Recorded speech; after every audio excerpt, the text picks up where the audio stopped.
quite the quantity of pictures. I've been saving pictures and videos that I will need in the near future, or need the information from it. Oh my gosh, my ankle itches. Downside is then it hogs up my, trying to find the cover for this. All right, we're gonna go. About an hour of audio to do in 50 minutes. So we're gonna go a little bit over for sure.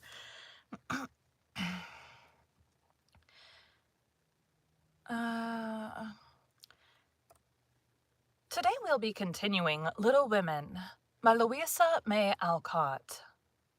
32. Tender Troubles. Joe, I'm anxious about Beth. My mother, she seemed unusually well since the babies came. It's not her health that troubles me now. It's her spirits. I'm sure there's something on her mind, and I want you to discover what it is. What makes you think so, Mother? She sits alone a good deal and doesn't talk to her father as much as she used. I found her crying over the babies the other day. When she sings, the songs are always sad ones.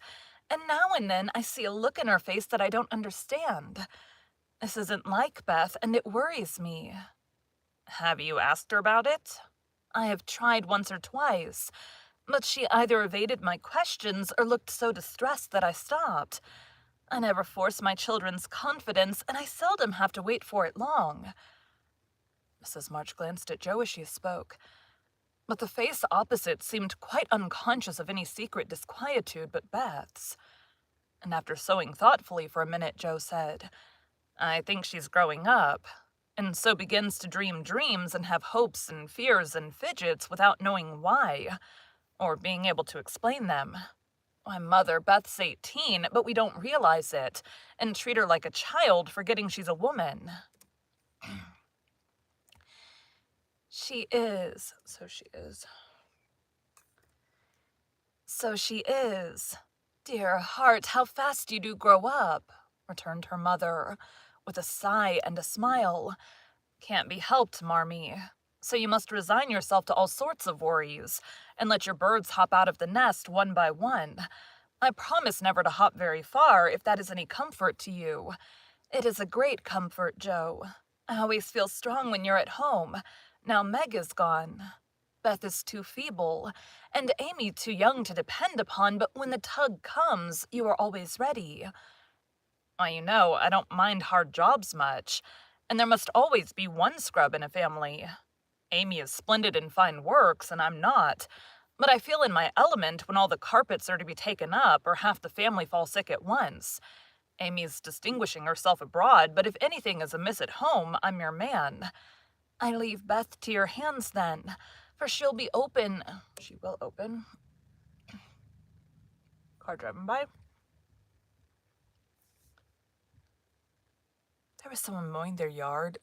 I'm in Texas, okay? So it's like 110 degrees outside right now. Not right now, but in the afternoon. Someone was mowing their yard. I think it was a lawn guy mowing the yard, but still, oh my God, so hot. For she will open her tender little heart to her Joe sooner than to anyone else. Be very kind, and don't let her think anyone watches or talks about her. If she only would get quite strong and cheerful again, I shouldn't have a wish in the world.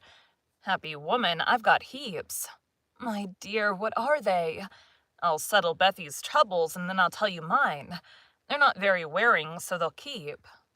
And Joe stitched away, with a wise nod which set her mother's heart at rest about her, for the present at least. Which apparently absorbed in her own affairs, Joe watched, while apparently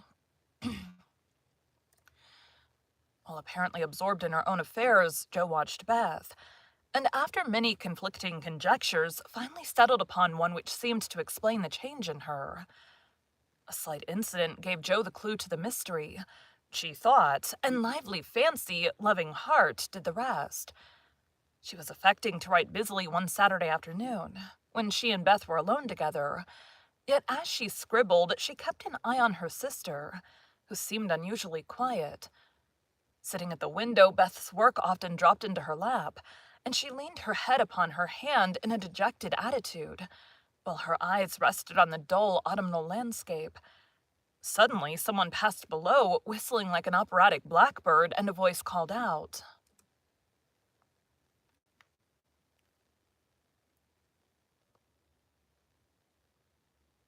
Who is this?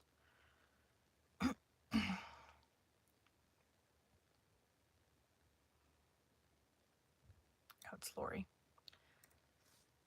All serene, coming in tonight. Beth started, leaned forward, smiled, and nodded, watched the passerby till his quick tramp died away, then said softly as if to herself, "How strong and well and happy that dear boy looks." Said Jo, still intent upon her sister's face, for the bright color faded as quickly as it came. The smile vanished, and presently a tear lay shining on the window ledge. Beth whisked it off and glanced apprehensively at Jo, but she was scratching away at a tremendous rate, apparently engrossed in Olympia's oath. The instant Beth turned, Jo began her watch again, saw Beth's hand go quietly to her eyes more than once, and in her half-averted face read a tender sorrow that made her own eyes fill. Fearing to betray herself, she slipped away, murmuring something about needing more paper.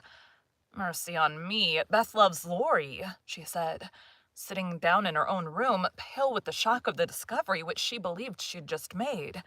"I never dreamt of such a thing. What will Mother say? I wonder if he—" There Jo stopped, and turned scarlet with a sudden thought. If he shouldn't love back again, how dreadful it would be. He must, I'll make him. And she shook her head threateningly at the picture of the mischievous-looking boy laughing at her from the wall. Oh dear, we are growing up with a vengeance. Here's Meg married and a mama, Amy flourishing away at Paris, and Beth in love. I'm the only one that has sense enough to keep out of mischief. Jo thought intently for a minute, with her eyes fixed on the picture. Then she smoothed out her wrinkled forehead, and said with a decided nod at the face opposite, "No thank you, sir. You're very charming, but you've no more stability than a weathercock, so you needn't write touching notes and smile in that insinuating way, for it won't do a bit of good, and I won't have it." Then she sighed and fell into a reverie, from which she did not wake till the early twilight sent her down to take new observations, which only confirmed her suspicion. Though Lori flirted with Amy and joked with Jo, his manner to Beth had always been peculiarly kind and gentle. But so was everybody's. Therefore no one thought of imagining that he cared more for her than for the others. Indeed, a general impression had prevailed in the family of late that our boy was getting fonder than ever of Jo, who, however, wouldn't hear a word upon the subject, and scolded violently if anyone dared to suggest it. If they had known the various tender passages of the past year, or rather attempts at tender passages which had been nipped in the bud, they would have had the immense satisfaction of saying, "I told you so." But Jo hated philandering, and wouldn't allow it, always having a joke or a smile ready at the least sign of impending danger. When Lori first went to college, he fell in love about once a month, but these small flames were as brief as ardent.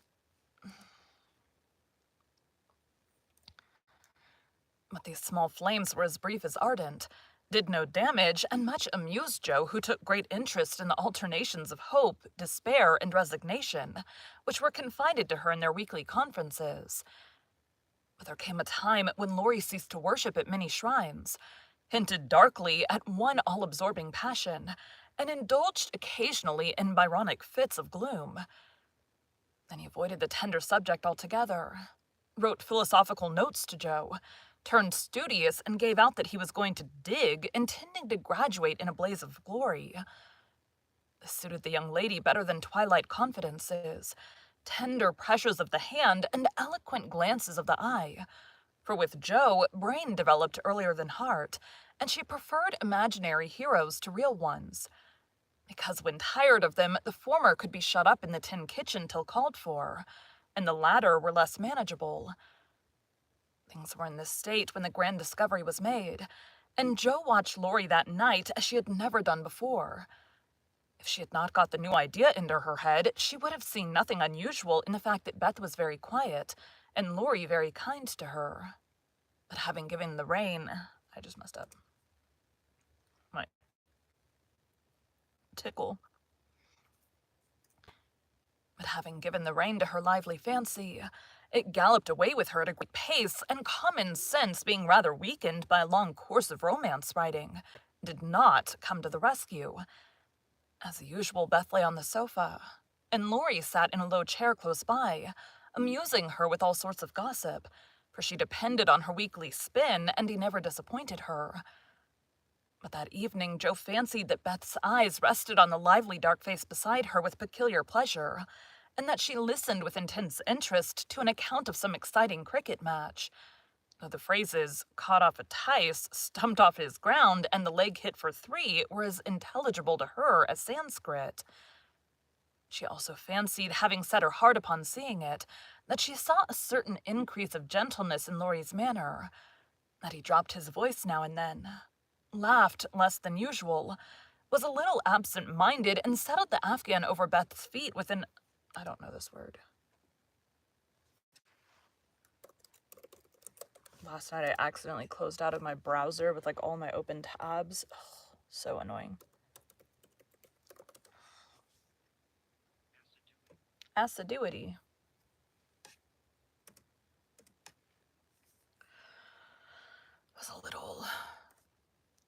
Was a little absent-minded, and settled the Afghan over Beth's feet with an assiduity that was really almost tender. Who knows? Stranger things have happened, thought Jo as she fussed about the room. She'll make quite an angel of him, and he'll make life delightfully easy and pleasant for the dear, if they only love each other. I don't see how he can help it, and I do believe he would if the rest of us were out of the way. As everyone was out of the way but herself, Jo began to feel that she ought to dispose of herself with all speed. But where should she go? And burning to lay herself upon the shrine of sisterly devotion, she sat down to settle that point. Now the old sofa was a regular patriarch of a sofa. Long, broad, well-cushioned, and low. A trifle shabby, as well it might be, for the girls had slept and sprawled on it as babies, fished over the back, rode on the arms, and had menageries under it as children, and rested tired heads, dreamed dreams, and listened to tender talk on it as young women. They all loved it, for it was a family refuge, and one corner had always been Jo's favorite lounging place. Among the many pillows that adorned the venerable couch was one hard round covered with prickly horsehair, and furnished with a knobby button at each end. This repulsive pillow was her especial property, being used as a weapon of defense, a barricade, or a stern preventative of too much slumber. Lori knew this pillow well, and had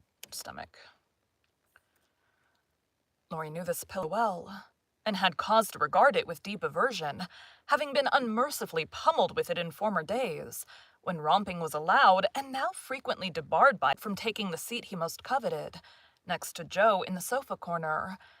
If the sausage, as they called it, stood on end, it was a sign that he might approach and repose, but if it lay flat across the sofa, woe to the man, woman, or child who dared to disturb it.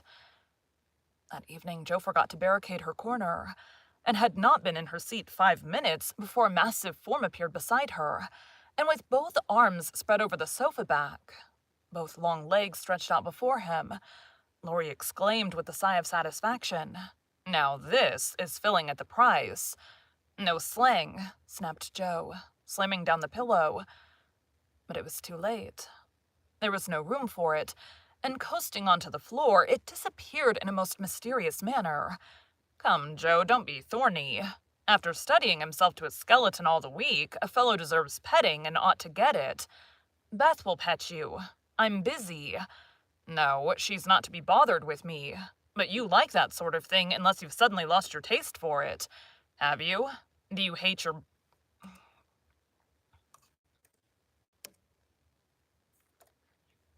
Do you hate your boy and want to fire pillows at him?"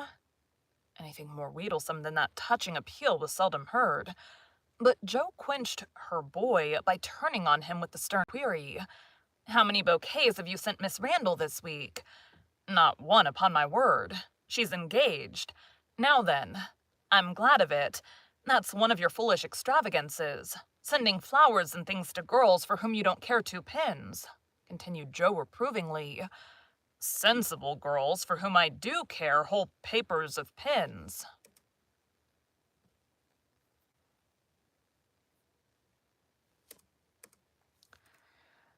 Sensible girls for whom I care. Damn it. Sensible girls for whom I do care whole papers of pins won't let me send them flowers and things. So what can I do? My feelings must have a vent. Mother doesn't approve of flirting, even in fun, and you do flirt desperately, Teddy. I'd give anything if I could answer so do you. As I can't, I'll merely say that I don't see any harm in that pleasant little game, if all parties understand that it's only play. Well, it does look pleasant, but I can't learn how it's done. I've tried, because one feels awkward in company not to do as everybody else is doing. But I don't seem to get on, said Joe, forgetting to play mentor. Take lessons of Amy. She has a regular talent for it. Yes, she does it very prettily, and never seems to go too far. I suppose it's natural to some people.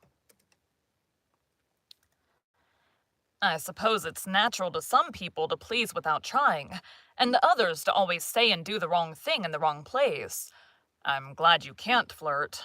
It's really refreshing to see a sensible, straightforward girl who can be jolly and kind without making a fool of herself. Between ourselves, Joe, some of the girls I know really do go on at such a rate I'm ashamed of them. They don't mean any harm, I'm sure, but if they knew how we fellows talked about them afterward, they'd mend their ways, I fancy. They do the same, and as their tongues are the sharpest, you fellows get the worst of it, for you're as silly as they, every bit. If you behaved properly, they would. But knowing you like their nonsense, they keep it up, and then you blame them. Much you know about it, ma'am, said Laurie in a superior tone. We don't like romps and flirts, though we may act as if we did sometimes. The pretty, modest girls are never talked about, except respectfully among gentlemen. Bless your innocent soul, if you could be in my place for a month, you'd see things that would astonish you a trifle. Upon my word, when I see one of those harum-scarum girls, I always want to say with our friend Cock Robin, out upon you, fie upon you, bold-faced jig. It was impossible to help laughing at the funny conflict between Laurie's chivalrous. It was impossible to help laughing at the funny conflict between Laurie's chivalrous reluctance to speak ill of womankind, and his very natural dislike of the unfeminine folly of which fashionable society showed him many samples.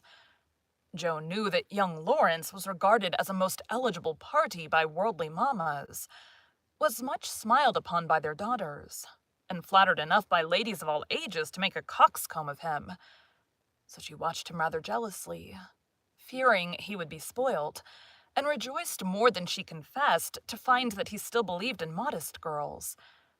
Returning suddenly to her admonitory tone, she said, dropping her voice, "If you must have a went, Teddy, go and devote yourself to one of the pretty, modest girls whom you do respect, and not waste your time with the silly ones.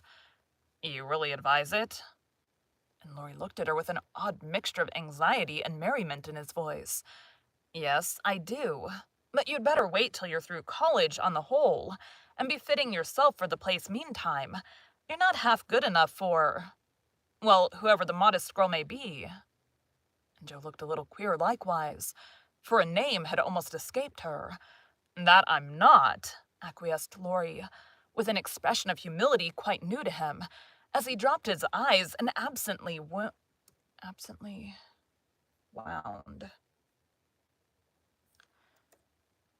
As he dropped his eyes and absently wound Joe's apron tassel round his finger. "Mercy on us, this will never do," thought Joe, adding aloud, "Go and sing to me. I'm dying for some music, and always like yours. I'd rather stay here. Thank you. Well, you can't. There isn't room. Go and make yourself useful, since you're too big to be ornamental. I thought you hated to be tied to a woman's apron string," retorted Joe, quote, quoting quoting certain rebellious words of his own. That depends on who wears the apron. And Laurie gave an audacious tweak at the tassel. Are you going? Demanded Joe, diving for the pillow. He fled at once, and the minute it was well, up with the bonnets of Bonnie Dundee, she slipped away, to return no more till the young gentleman had departed in high dudgeon. Joe lay long awake that night, and was just dropping off when the sound of a stifled sob made her fly to Beth's bedside with the anxious inquiry, "What is it, dear?" "I thought you were asleep," sobbed Beth. "Is it the old pain, my precious?" "No, it's a new one, but I can bear it." And Beth tried to check her tears. "Tell me all about it and let me cure it as I often did the other." "You can't. There is no cure." There Beth's voice gave way, and clinging to her sister, she cried so despairingly that Joe was frightened. "Where is it? Shall I call Mother?" Beth did not answer the first question. But in the dark, one hand went involuntarily to her heart, as if the pain were there. With the other she held Joe fast, whispering elegantly, "No, no, don't call her. Don't tell her. I shall be..." Airplane.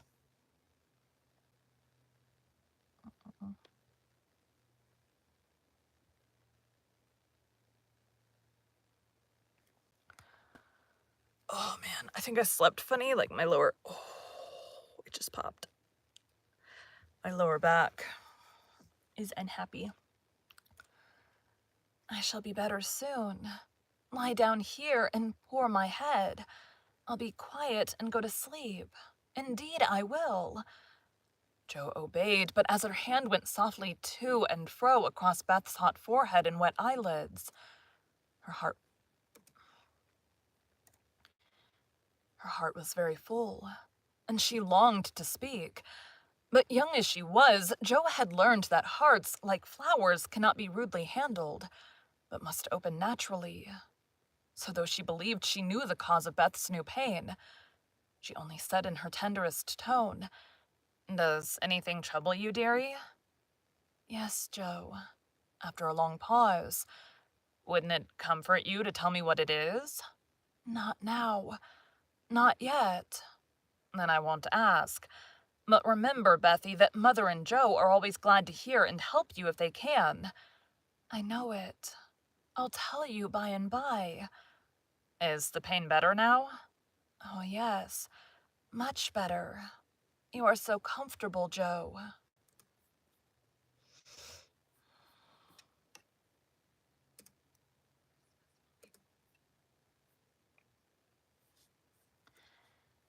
"Go to sleep, dear. I'll stay with you." So cheek to cheek they fell asleep. And on the morrow Beth seemed quite herself again. For at 18 neither heads nor hearts ache long, and a loving word can medicine most ills. But Joe had made up her mind, and after pondering over a project for some days, she confided it to her mother. "You asked me the other day what my wishes were. I'll tell you one of them, Marmee," she began as they sat alone together. "I want to go away somewhere this winter for a change." "Why, Joe?" And her mother looked up quickly, as if the words suggested a double meaning. With her eyes on her work, Joe answered soberly, "I want something new. I feel restless and anxious to be seeing, doing, and learning more than I am. I brood too much over my own small affairs and need stirring up. So as I can be spared this winter, I'd like to hop a little way and try my wings." "Where will you hop?" "To New York. I had a bright idea yesterday, and this is it. You know Mrs. Kirk wrote to you for some respectable young person to teach her children and sew. It's rather hard to find just the thing, but I think I should suit if I tried." "My dear, go out to service in that great boarding house."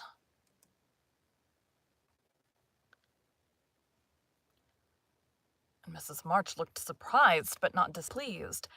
"It's not exactly going out to service, for Mrs. Kirk is your friend, the kindest soul that ever lived, and would make things pleasant for me, I know. Her family is separate from the rest, and no one knows me there. Don't care if they do, it's honest work, and I'm not ashamed of it. Nor I. But your writing? All the better for the change. I shall see and hear new things, get new ideas, and even if I haven't much time there, I shall bring home quantities of material for my rubbish. I have no doubt of it. But are these your only reasons for this sudden fancy? No, Mother. May I know the others? Joe looked up, and Joe looked down, then said slowly, with sudden color in her cheeks, "It may be vain and wrong to say it, but I'm afraid Laurie is getting too fond of me. Then you don't care for him in the way it is evident he begins to care for you." And Mrs. March looked anxious as she put the question. "Mercy, no, I love the dear boy as I always have, and am immensely proud of him. But as for anything more, it's out of the question." "I'm glad of that, Joe." "Why, please?" "Because, dear, I don't think you're suited to one another. As friends, you are very happy, and your frequent quarrels soon blow over. But I fear you would both rebel if you were mated for life. You are too much alike and too fond of freedom, not to mention hot tempers and strong wills, to get on happily together, in a relation which needs infinite patience and forbearance as well as love. That's just the feeling I had, though I couldn't express it." "I'm glad you think he's only beginning to care for me. It would trouble me sadly to make him unhappy, for I couldn't fall in love with the dear old fellow merely out of gratitude, could I?" "You are sure of his feeling for you?" The color deepened in Joe's cheeks, and she answered with a look of mingled pleasure, pride, and pain which young girls wear when speaking of first lovers. "I'm afraid it is so, Mother. He hasn't said anything, but he looks a great deal. I think I'd better go away before it comes to anything." "I agree with you, and if it can be managed, you shall go." Joe looked relieved, and after a pause said, smiling, "How Mrs. Moffat would wonder at your want of management if she knew, and how she will rejoice that Annie still may hope." "Ah, Joe, mothers may differ in their management, but the hope is the same in all. The desire to see their children happy. Meg is so, and I am content with her success. You I leave to enjoy your liberty till you tire of it, for only then will you find that there is something sweeter. Amy is my chief care now, but her good sense will help her. For Beth, I indulge no hopes except that she may be well. By the way, she seems brighter this last day or two. Have you spoken to her?" "Yes, she owned she had a trouble, and promised to tell me by and by. I said no more, for I think I know it." And Joe told her little story. Mrs. March shook her head and did not take so romantic a view of the case, but looked grave and repeated her opinion that for Laurie's sake, Joe should go away for a time. "Let us say nothing to... should be from Joe anyways. "Let us say nothing about it to him till the plan is settled. Then I'll run away before he can collect his wits and be tragical. Beth must think I'm going to please myself as I am, for I can't talk about Laurie to her. But she can pet and comfort him after I'm gone, and so cure him of this romantic notion. He's been through so many little trials of the sort, he's used to it, and will soon get over his love-lornity." Joe spoke hopefully, but could not rid herself of the foreboding fear that this little trial would be harder than the others, and that Laurie would not get over his love-lornity as easily as heretofore. The plan was talked over in a family council, and agreed upon, for Mrs. Kirk gladly accepted Joe and promised to make a pleasant home for her. The teaching would render her independent, and such leisure as she got might be made profitable by